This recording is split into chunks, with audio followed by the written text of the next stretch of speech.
पर हैं, जहां वो G20 सम्मेलन और COP26 में शामिल होने के लिए पहुंचे हैं। साथ ही अपने इस दौरे पर मोदी कई बड़े राजनेता और हस्तियों से भी मुलाकात कर रहे हैं। जहां हर जगह पीएम मोदी का वर्चस्व देखने को मिल रहा है, वहां मौजूद भारतीय समुदाय के लोग भी मोदी मोदी बोलने से नहीं थक रहे हैं।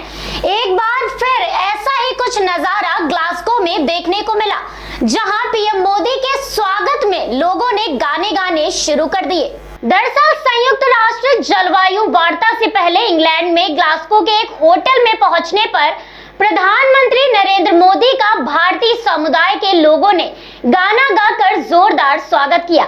इसे लेकर पीएम मोदी ने रविवार को ट्वीट किया, ग्लासगो में लैंड किया, COP26 शिखर सम्मेलन में शामिल होऊंगा, जहां मैं जलवायु परिवर्तन को कम करने और इस संबंध में भारत के प्रयासों को स्पष्ट करने के लिए अन्य विश्व नेताओं के साथ काम करने के लिए उत्सुक हूं। ग्लासगो में होटल में पहुंचने पर वहां मौजूद भारतीय समुदाय के लोगों ने पीएम मोदी के स्वागत में मोदी है भारत का गहना गाना गाया और साथ ही भारत माता की जय के नारे लगाए। जब प्रधानमंत्री वहां पहुंचे तब वहां मौजूद सभी लोग भारतीय राष्ट्रीय ध्वज पकड़े हुए थे। लोगों ने तालियों की गड़गड़ाहट से उनका स्वागत किया तो कुछ लोग जय जयकार कर रहे थे, कुछ ताली बजा रहे थे, कुछ गीत गा रहे थे और कुछ नमस्ते कर रहे थे। ये देख प्रधानमंत्री मोदी ने भी उनकी ओर हाथ हिलाया।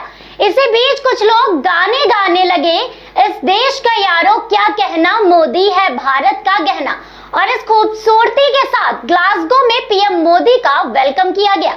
इटली में G20 शिखर सम्मेलन में भाग लेने के बाद ग्लासगो पहुंचे प्रधानमंत्री आज सुबह से स्कॉटलैंड स्थित समुदाय के नेताओं और भारतविदों के साथ बैठक के साथ अपने यूरोपीय दौरे की शुरुआत की। इसके बाद वो जलवायु परिवर्तन पर संयुक्त राष्ट्र के वैश्विक सम्मेलन COP26 में शिरकत करेंगे, जहां वो जलवायु परिवर्तन पर एक सत्र को संबोधित करने वाले हैं, जहां पीएम मोदी के साथ विश्व भर के नेता मौजूद रहेंगे।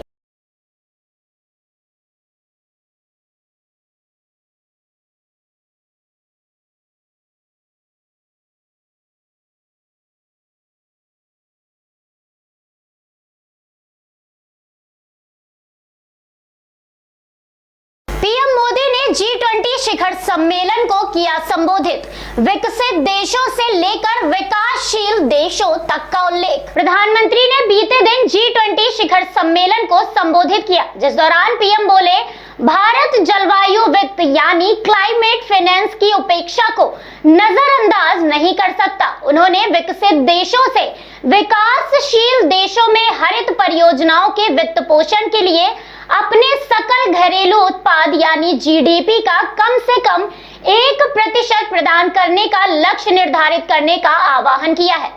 जलवायु परिवर्तन और पर्यावरण पर G20 शिखर सम्मेलन को संबोधित करते हुए पीएम मोदी बोले, जलवायु न्याय को भूलकर हम न केवल विकासशील देशों के साथ अन्याय कर रहे हैं, बल्कि हम पूरी मानवता के साथ भी विश्वासघात कर रहे हैं। उन्होंने जोर देते हुए कहा कि विकासशील देशों की मुखर आवाज के रूप में भारत विकसित देशों द्वारा किए जा रहे जलवायु वित्त की उपेक्षा को नजरअंदाज नहीं कर सकता। पीएम मोदी बोले, जलवायु वित्त पर ठोस प्रगति के बिना विकासशील देशों पर जलवायु कार्रवाई के लिए दबाव डालना न्याय नहीं है। इसके साथ ही पीएम मोदी ने सुझाव दिया कि विकसित देश विकासशील देशों में हरित परियोजनाओं के वित्त पोषण के लिए अपने सकल घरेलू उत्पाद यानी GDP का कम से कम 1% प्रदान करने का लक्ष्य निर्धारित करें। सत्र में पीएम मोदी ने G20 भागीदार देशों के सामने 3 कार्रवाई योग्य बिंदु रखे। वो बोले, G20 देशों को एक स्वच्छ ऊर्जा परियोजना का कोष बनाना चाहिए, जिसका उपयोग उन देशों में किया जा सके जहां अभी तक कार्बन उत्सर्जन चरम पर नहीं पहुंचा है। उन्होंने G20 देशों में स्वच्छ ऊर्जा अनुसंधान संस्थानों का एक नेटवर्क बनाना चाहिए और G20 देशों को हरित हाइड्रोजन के क्षेत्र में वैश्विक मानक बनाने के लिए एक संगठन बनाना चाहिए, ताकि इसके उत्पादन और उपयोग को प्रोत्साहित किया जा सके। पीएम मोदी बोले, इस दिशा में भारत सभी पैमाने पर अपना योगदान करने के लिए तत्पर है। पीएम मोदी ने यह भी कहा कि भारत जलवायु शमन के इस मुद्दे पर महत्वाकांक्षी लक्ष्यों के साथ आगे बढ़ रहा है।